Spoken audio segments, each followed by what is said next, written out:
about the San Francisco 49ers, though, because I do have about 45 minutes before I got to get to my NFC West roundtable. So, with that being said, let's talk about the future of the San Francisco 49ers and why things might get interesting.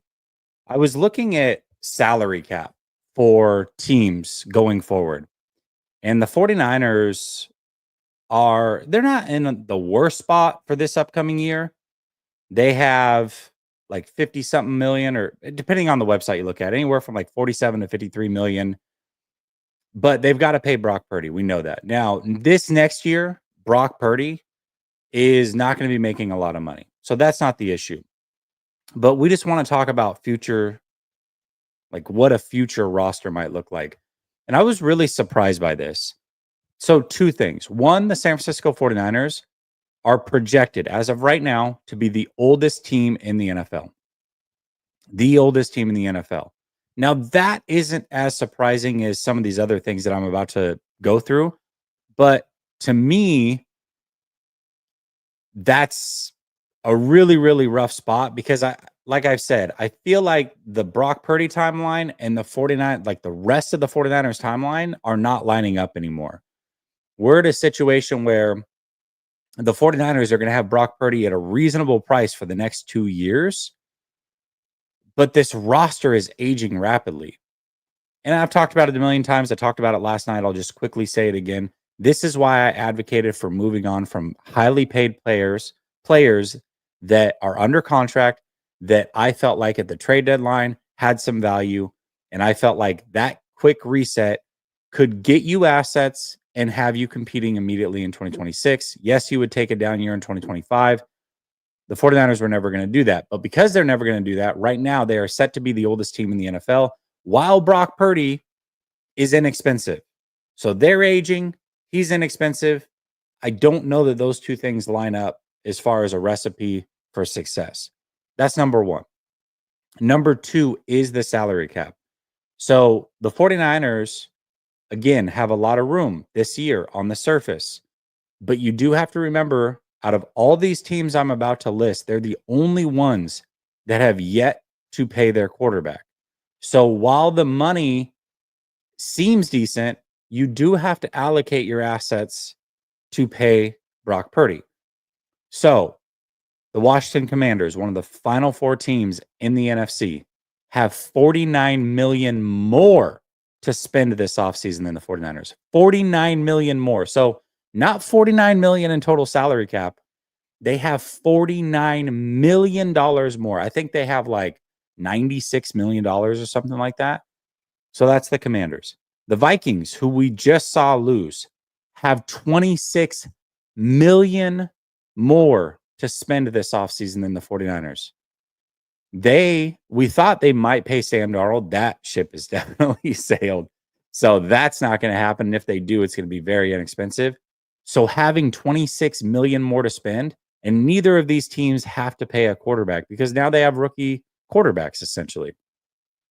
The Detroit Lions already have Jared Goff under contract.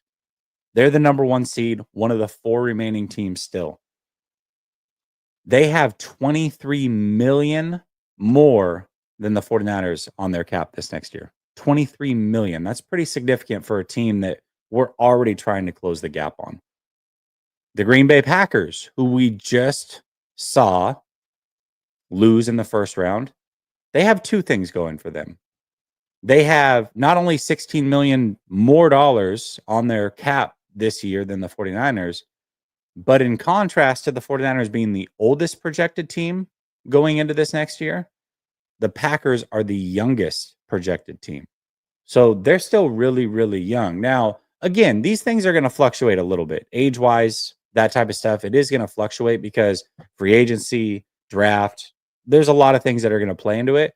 But the 49ers are still going to be on the older side. The Packers are still going to be on the younger side. They just are. And right now, the average age between the two is a full 2 years separation. Like, that's pretty significant in the NFL.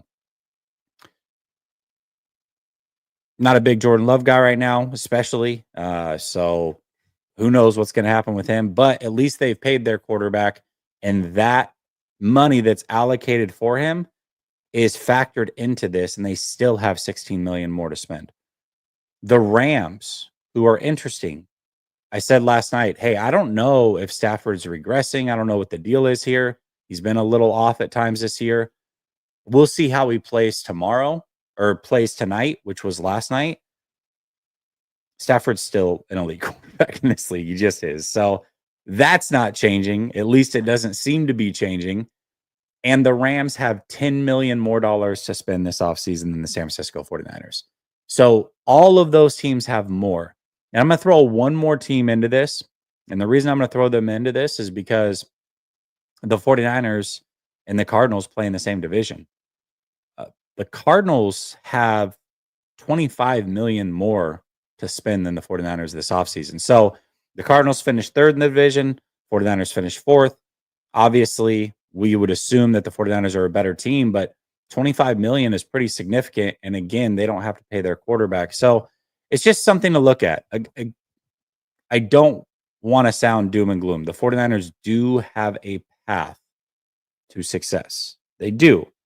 But when you really look at this, at the health of the franchise and the things that are coming up, these other teams are already in the playoffs.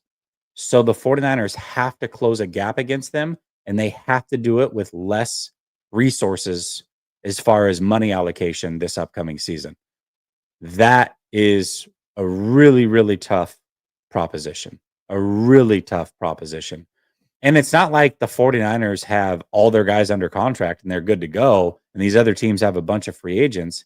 They all do have free agents, yes, but the 49ers have some big ones as well. Charvarius Ward, Dre Greenlaw, Talanoa Hufanga. I mean, these are some big-time names that they've got to figure out if they're going to be able to bring them back or not. So that's not an option either. It's not like you can say, well, the 49ers have everybody locked up. They're more talented. As long as they stay healthy, we're good. It's like, well, why would a team that is the oldest in the league, why would you expect them to stay healthy, for one?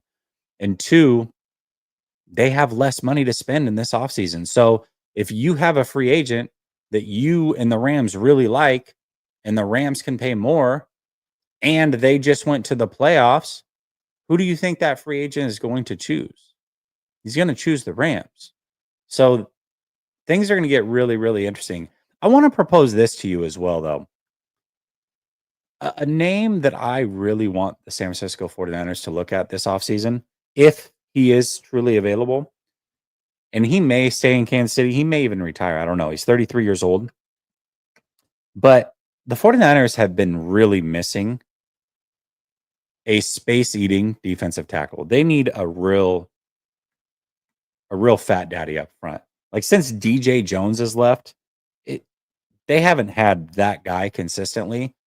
And Eric Armstead was a good run defender, but he wasn't like a massive space-eating run defender. 49ers need that. And DJ Jones is a free agent. I know Ryan, co-host of Four Man Front, he really advocates for DJ Jones. I love DJ Jones. I wouldn't mind having him back. But I do think that at a certain point, we got to stop looking at just old 49ers. Be like, well, that's the guy. I want to get creative in players that we mention. I don't want to bring in a retread who was, yes, he was good. It's not like that formula won a Super Bowl. And also, when I look at a DJ Jones, he's still 29. I think he's going to be 30 next year. He's going to command 12 million or so per year. I mean, he's making 10 million right now. He's going to command around 12 million next year for the next, and he's going to want a multi-year contract. I just don't know if that expenditure is possible for the San Francisco 49ers. We just talked about what the offseason could look like money-wise. So because of that, you have to get creative. Now, one, I think the 49ers need to draft multiple defensive tackles. I was really shocked that they didn't do it last year. I hope they do it in this year's draft.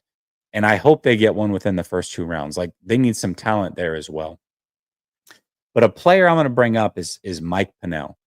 So currently playing for the Chiefs, has 2 Super Bowl rings, 6'4", 330 pounds, rotational defensive tackle, really, really good run defender. I mean, when he's in the game, he takes on multiple double teams in the run game. And he holds his own very, very well. Watch him this weekend, number 69. In fact, if you can, go rewatch the Super Bowl. I know it's painful, but just go rewatch the Super Bowl and watch him in last year's Super Bowl. He's a big boy, and he eats a lot of space.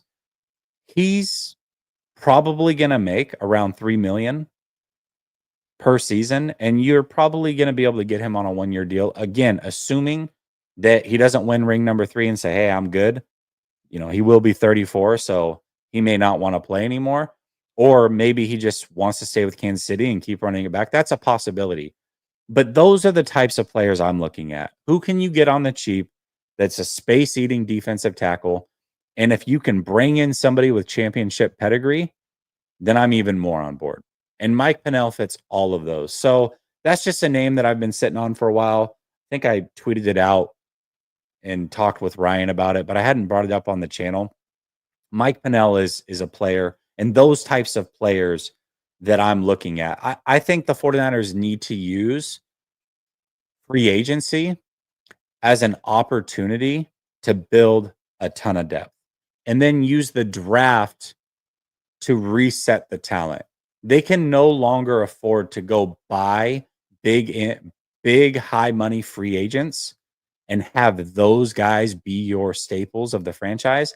They have to get their best players through the draft. They have to hit on the draft, get their best players through the draft because they're going to be inexpensive and you can manage a salary cap that way and go get your depth through free agency.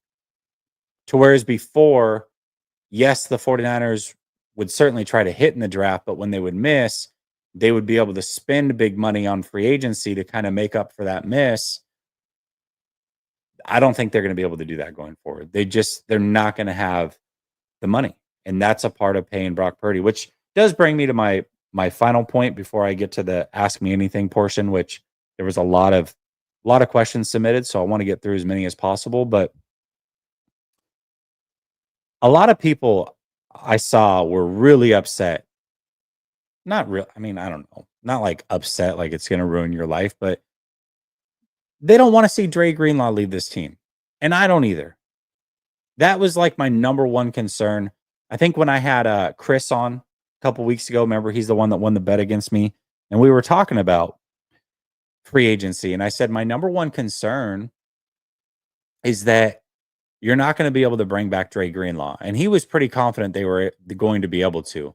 And then I think it was literally the next day, you saw the posts with Fred Warner's wife and Dre Greenlaw's girl and all that going on and basically making it seem like Dre Greenlaw's not coming back. Now, that doesn't mean he's gone. We saw all the stuff with IU. I get all of that. But let's say he is gone. Let's assume he's going to leave. The reaction from fans was like, no, we got to have Dre Greenlaw. Like, what are we going to do without him? This defense is so different with them. And if he had been healthy, we would have won a Super Bowl. And if we would have had him this year, we would have been a playoff team. And he's so good. And I agree with all of those things. But you can't have that take and then also be a strong advocate for giving Brock Purdy elite quarterback money. Those two things do not jive. You're going to eventually lose talent that you would have otherwise been able to pay when you have a quarterback making top tier money. That's just the way that this works. So whether it's Dre Greenlaw this year or guys in the future that you really, really like, at some point, you're going to have to cut ties with these guys and you're going to have to watch them in their prime, go to other teams, and maybe they'll produce, maybe they won't. But guys that you don't want to lose. It's just the way that this business works when you're paying high-end quarterback money. Tyreek Hill was a great example of this. Now, the Chiefs were able to continue winning. You had, who was the receiver? Diggs in Buffalo. You saw the Chargers this year had to rework everything. They had to get rid of Keenan Allen and Mike Williams and draft a rookie wide receiver and rework contracts to get back under the salary cap. Now they're in a really good spot next year because of all that maneuvering. They have like 70-something million to spend, but they had to do that for a year just to get right and kind of reset things. So When you are paying a quarterback high-end money, you're going to lose talented players that you otherwise would have been able to keep. So you have to choose. Whatever lane you choose, if you're like, hey, I'm in the pay Brock Purdy lane, he's our guy, then that's awesome. But you then don't get to say, oh man, like, what are the 49ers doing? You should have kept Dre Greenlaw. They can't. If they decide that they aren't going to pay him, it's because they can't make it work in the future. So they're just going to move on. And like I said, whether it's Dre Greenlaw or someone else, it's going to happen. It's going to happen. And it's just the way that the business works. So you just gotta roll with it. You gotta roll with it. Okay. There was actually, before we get there, let's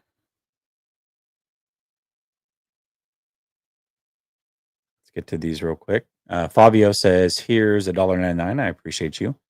And Matt McEwen says, need to get younger, not older. Yeah, I agree. And that's why hitting on the draft is going to be so important for the 49ers. They really are going to have to rebuild through the draft. And I'm excited about that because, again, they have a first-round pick. Last year's draft was really good. They're going to need this year's draft to be impactful, and not just impactful in 2 years. They need this year's draft to be impactful now.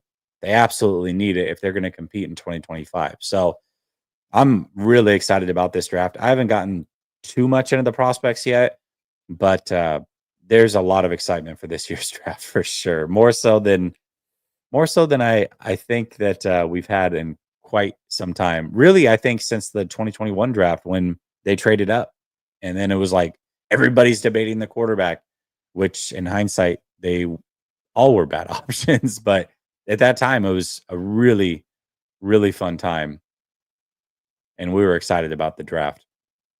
All right, I did post a Ask Me Anything post on my community tab, and there was 20 something questions. So I'm going to try to fire through these as quick as possible out of respect to try to get through all of them. The first one comes from Sasha Brady.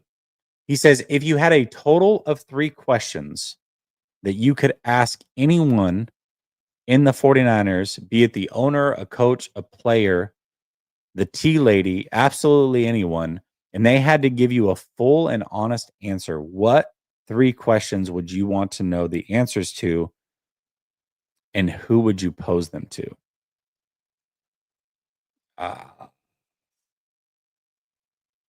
I mean, I would assume that like lower end players that are just kind of around, flies on the wall, some coaches on the coaching staff that are a little lower in the totem pole, or scouts would be really good to ask questions to.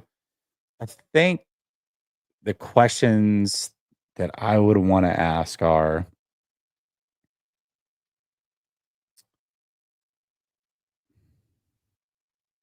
what do the players really think of Kyle Shanahan? Are they fully bought in still to what his brand is? I think that's a question I would want to know. I think they probably are, but I would like to know the answer to that question. I would also like to know, what does Kyle actually think of Brock Purdy?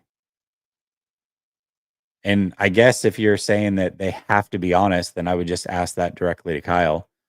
Maybe I'll give him a couple pops and he can answer the question. I don't know. I would say, and you know, the other one I would want to know is, I would want to go pick by pick individually that they've made, and some of the ones that we've really been frustrated about, and ask who actually was the one that pushed that through. Who was the one pounding the table for X player? When you drafted this player instead of this player, who was pounding the table for that guy? I would like to know that. I think that'd be a lot of fun. So he has a second question here about route running and the nuances of route running. He says, by the way, this isn't really a platform for it, but as a casual fan, I didn't grow up on American football. I did not understand the mystique of route running and often wonder what it really is. I've always thought it was just learning where to run, where to make the cut, and when to arrive. That would seem like something that can be learned via practice and commitment. But over the years, I've heard Ayuk is a phenomenal route runner, while Debo is awful at it and will always be awful at it. What am I missing? Is it some innate talent in which a player either has or does not have, like speed and spring? I just think that athletes are different. I think there's a fluidity to people's games. It doesn't really matter the sport that you've seen, but you can see that different archetypes of athletes. I'll give you an example. You watch Josh Allen run and Lamar Jackson run. They're both very effective, but how they run is very, very different. Lamar Jackson is the maybe the most fluid runner in the NFL at all positions. I mean, he just gets in and out of his cuts so quickly. He can somehow have five guys around him and evade and not take a hit at all, gets out of bounds, cuts back. I mean, he's just super elusive. Josh Allen is a very physical runner. So he breaks a lot of tackles. He stiff arms a lot of people. He'll go head on with a linebacker. They're both effective, but how they do it is different. And that's the way it is with wide receivers. I mean, there's different archetypes.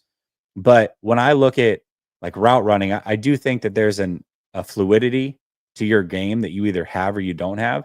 And I do think some of that can be learned, but I think there's a lot of little nuances to route running. There's how do you make everything look the same? Where are your eyes? How are you positioning your hands? How are you fighting versus press man? When you make your cut, you know, are you cutting with this foot versus your outside foot? I mean, there's just so many little things, and that's like the tip of the iceberg. I mean, if you got an actual receiver on here, he'd go crazy, I'm sure, in all the nuances of route running. But I think it's a good question. Jay Bird says, "What do you do for work outside of YouTube, and how was that journey to get to where you are at now?" So I'm a project manager for a tech company. That's how I provide for my family. And the journey to get to where I'm at now, I had a podcast, just an audio podcast with a couple of friends when I lived in Oregon. I've always been just a huge sports fan. I mean, it doesn't matter. Twitter, this, Buffalo Wild Wings, picking up the phone on a walk, talking. I mean, it's all sports all the time. That's always what's on my mind. I love to debate. I love to look up things and have an argument ready to go. It's, it's just something I enjoy doing. And so for me to do this on YouTube is no different than anything that I would do. But I did have a podcast, an audio podcast in Oregon when I lived there. And then when I moved here, I saw Grant's show. And when I called into Grant's show, because he used to, well, he still does the call-ins, but when you call in, there's an app that he uses, StreamYard, which I was just cursing to start this show because it's awful right now for some reason. But I saw that he was using that. So I just started looking up, what is StreamYard? How do you use it? What does it do? And super easy to use. You can get onto YouTube, not a lot to learn.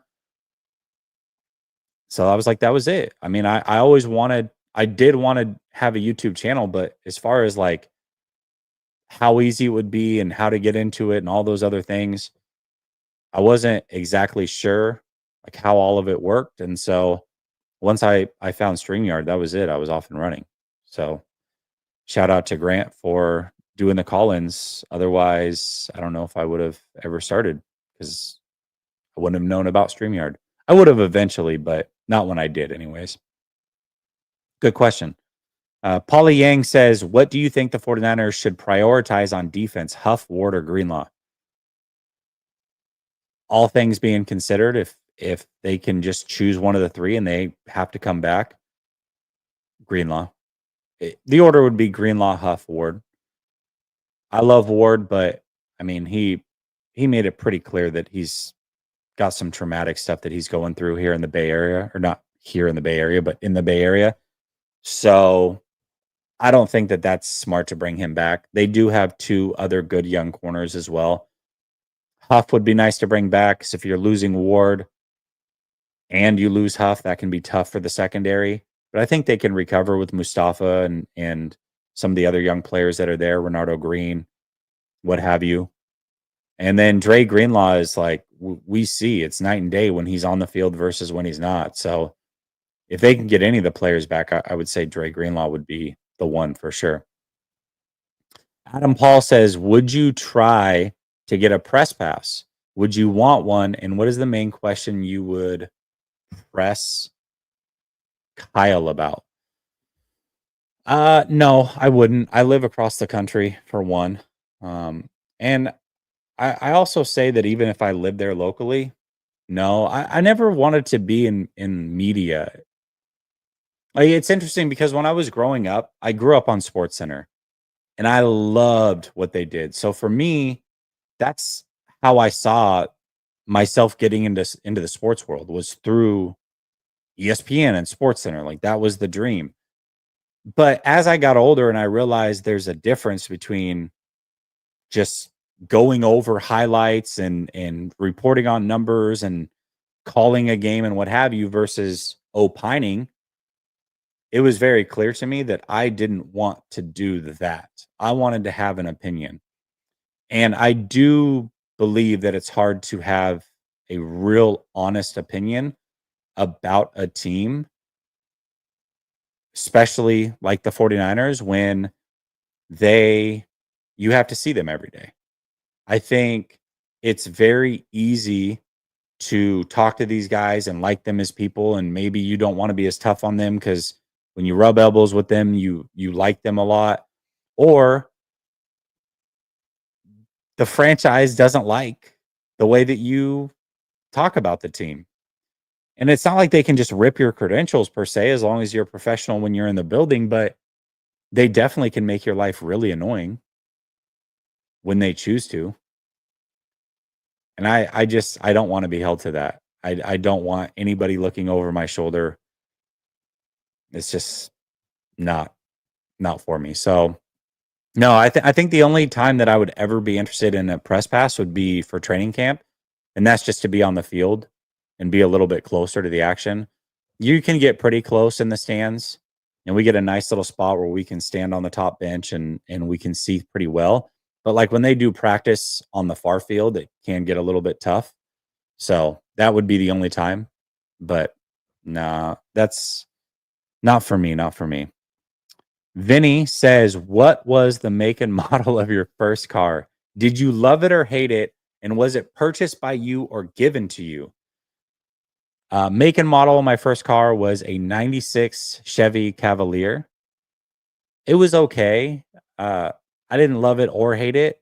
I will say that I had it for about 6 months, and then I got a 94 Acura Integra, and I like that car a heck of a lot more. And then, was it purchased or given by you? It was purchased by me, and then the rule was I had to pay for my own car insurance and my own gas. Now, gas back then was like $1 a gallon, so very, very different. But minimum wage was also very different. So no, it was something that I had to keep good grades. I had to maintain on my own, and that was the rules. So interesting question for sure. Let me hit these starred questions really quick. All day, every day, Cam says, it's over, young bros. Young bros like Daniels can win under pressure, and the NFC will get tougher. 49ers should have drafted Penix. He's up and coming. Watch and see. I did like Penix at Washington, I will say, but I don't know, man. It's so early to say who is and who is not. And I know people, oh, Jesse's got his 3 years. What a scrub. It's like, well, I think it's pretty clear that the 3-year rule is a pretty good one before making sweeping judgments about any quarterbacks. I mean, otherwise, there's a lot of players that we would have crowned or maybe said that they weren't good prematurely. And we still do, but at least 3 years, I would say is about a 90% accuracy rate. You know after 3 years what a player is or player is not when you've seen them on the field for 3 years. You're a heck of a lot more likely to make an intelligent, informed opinion. James says, "How many Pro Bowls will Brock have in his career?" I say 5 or more. He already has 1. What you say? I don't know. Pro Bowls are they're heavily voted on by the fans. I don't necessarily think the best players make Pro Bowls. We saw last year Amon-Ra St. Brown, I think, didn't make the Pro Bowl, but was voted second team All Pro. I care more about All Pros, MVPs, and ultimately just winning a Super Bowl. But yeah, I mean, 5 or more, I'll say less, just to be a jerk. It's got to be on brand, right? Dave says SF is hiring apprentice baiters in the Bay. Oh, okay. It's good to know. Are they master or no? Ah, there. Yep, there it is. Perfect. 808 Niner says, I want them to trade back and draft the Ducks, Harmon and Birch. Ooh, I like this. This draft is deep with D line, tight end, and running back. They can fill a lot of holes if they hit. Yeah, I agree with that. Um, it just depends. If there's a really good player available at 11, I say take him. But if there's nobody that you just got to have, then no, move on from him. Oh, actually, you know what? I didn't answer. Did I answer the last part of that question? The press pass one? I didn't. He said, "What is the main question you would ask Kyle?"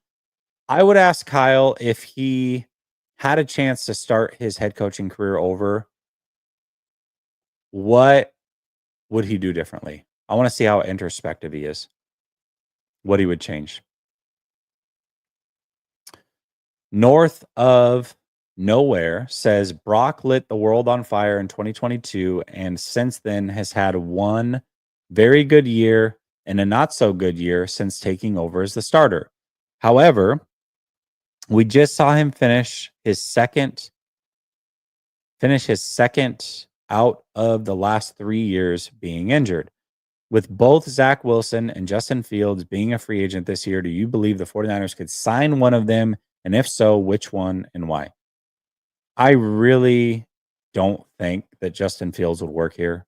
There's a reason Kyle didn't draft him. And I just don't. Maybe I'm wrong. Maybe he'll end up here. Who knows? But I think Justin Fields would make Kyle pull his hair out. He can't play on time and accurate. It's the same thing that Russell Wilson was booted out of Denver for. It's not that Russell Wilson's awful per se. He's not great anymore, but it's his style of play, and that doesn't match up with all quarterbacks. And Justin Fields is a hold on to the ball, run around, make plays. There are plays to be made, and if they're not made on time and accurately, Kyle's not going to have it. Like he's just not going to deal with it. So for me, I would say if either of the two were going to come, Zach Wilson makes more sense. Eric Dane says, I think you've answered this already, but what would you do with Purdy this offseason? Absolutely nothing. Let him play out his final year. Figure it out from there. Leonardo Cruz says, I'd like to hear your opinion on the 11th pick. Who would you like, and do you think the Niners will reach? I hope the Niners don't reach. I mean, that's what they tend to do. Again, I haven't really dug into the prospects a lot, so I don't want to plant my flag on this particular player. I'll give 3 or 4 eventually that I'd be really happy with, but if the best player available is on the D line or O line, I think that's the move to make. So that's the route that I would take. And if those guys aren't available, like I said, and you're not happy with any of the picks, then I would move on. James Leedy says, who is your top candidate for DC? Robert Saleh, if they're going to continue to run wide nine, soft zone, same stuff that they've been doing, then Robert Saleh is the obvious answer. But for me, I would like him to switch something up, and I would say Mike Pettin. Mike Pettin has a pedigree, started with the Baltimore Ravens organization, went with Rex Ryan over to the Jets, helped them have elite defenses. He's currently on the Vikings staff as assistant head coach and I believe linebackers coach. And we saw what their defense has been. Very aggressive defense, in your face, blitz, disguise coverages. The problem is he runs a 3-4, but a lot 3-4s and 4-3s a lot of the times can be, I mean, you can run them the same way. You don't necessarily have to stand up Nick Bosa. Like there are ways around it. You can get creative. And I just feel like he is the type of coach that can and will adjust to the personnel around him.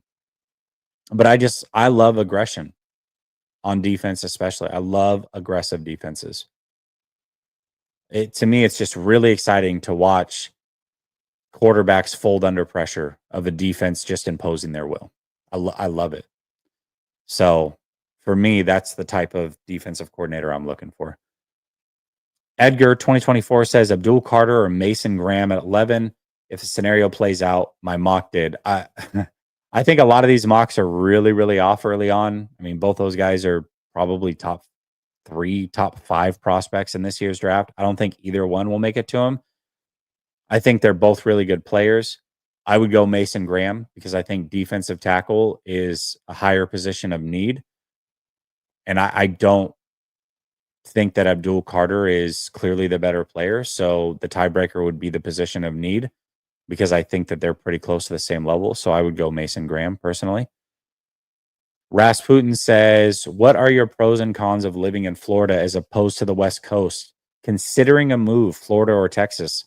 This is interesting because this is the exact move I was considering, Rasputin.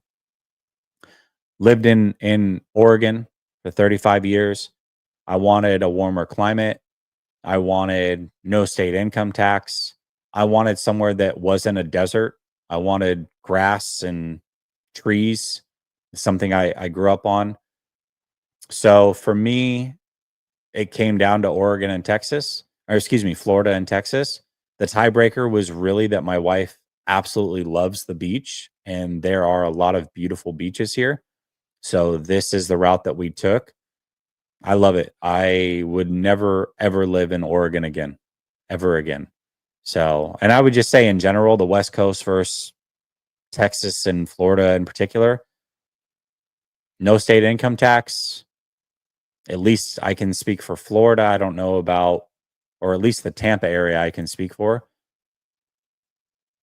There's not a homeless population. Like you can go forever and not see anybody homeless. You don't see tents, you don't see camps, none of it. They do a great job of cleaning it up. And I think they do a better job of taking care of their roads and those types of things as well. So for me, I just think it's a better ran state.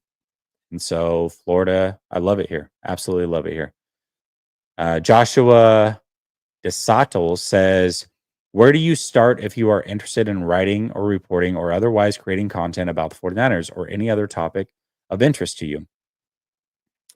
Well, writing and reporting is way different than what I do.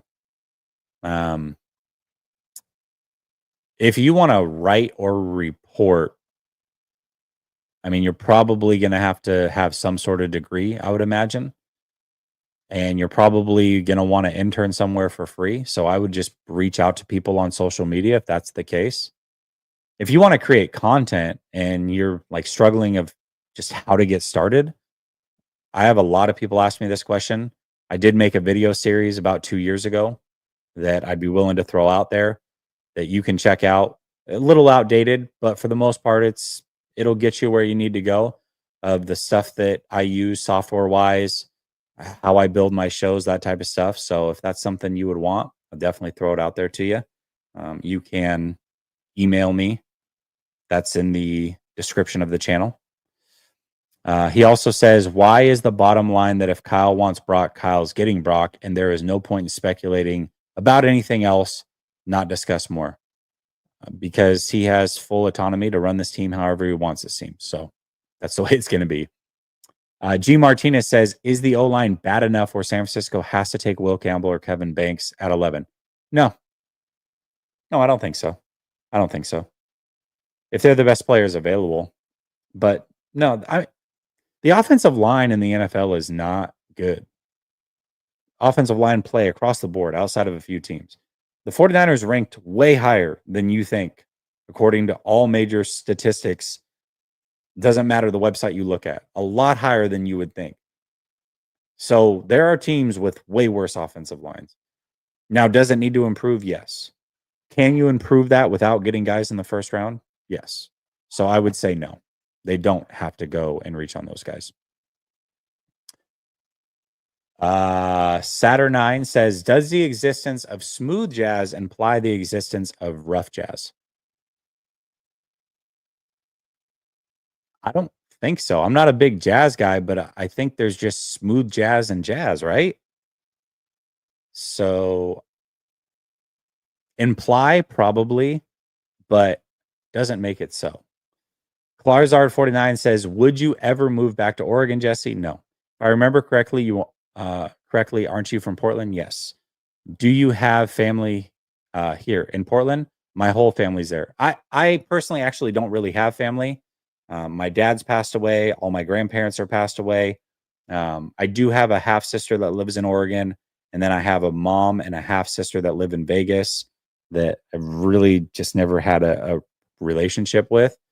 So, but my family is really my wife's family, and they all live in Oregon. So my half sister that I spend a lot of time with and still enjoy, she's in Oregon, and then my wife's whole family's there. But would I ever move back there? Absolutely not. Sir Cash Money says, who do you main in Marvel Rivals? I don't know what Marvel Rivals is. I'm assuming it's a game. If Gambit's available, then that's who I would main. And then Tommy rounds us out and he says, are you going to stop glazing losers like Justin Herbert?